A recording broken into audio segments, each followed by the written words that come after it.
విధి నిర్వహణలో పోలీసులు ఉపయోగించే ఆయుధాలు, నేర పరిశోధన విధానం గురించి తెలుసుకుని సమాజంలో మంచి పౌరులుగా ఎదగాలని పాలకొండ డీఎస్పీ సూచించారు.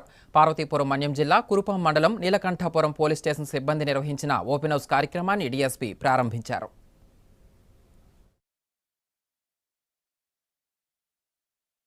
పార్వతీపురం మన్యం జిల్లా కురుపాం మండలం నీలకంఠాపురం ఎస్ఐ నీలకంఠం ఆధ్వర్యంలో ఓపెన్ హౌస్ కార్యక్రమం నిర్వహించారు. ఈ కార్యక్రమానికి పాలకొండ డీఎస్పీ ఎం రాంబాబు ముఖ్య అతిథిగా హాజరై విద్యార్థులకు పోలీస్ సిబ్బంది వాడే ఆయుధాలు, వాకీటాకీ, కొత్తగా ప్రభుత్వం అందించిన డ్రోన్స్ వినియోగం వంటివి వివరించారు. అదేవిధంగా పోలీస్ విధులు నిర్వహణపై విద్యార్థులకు తెలియజేసి ప్రతి విద్యార్థి ప్రతిభను చాటాలని, ఇప్పుడు కొంచెం శ్రద్ధ చూపిస్తే రానున్న రోజుల్లో ఉన్నత స్థాయిల్లో విధులు నిర్వహిస్తారని అన్నారు. అప్పుడు తల్లిదండ్రులకు, గ్రామానికి మంచి పేరు వస్తుందన్నారు.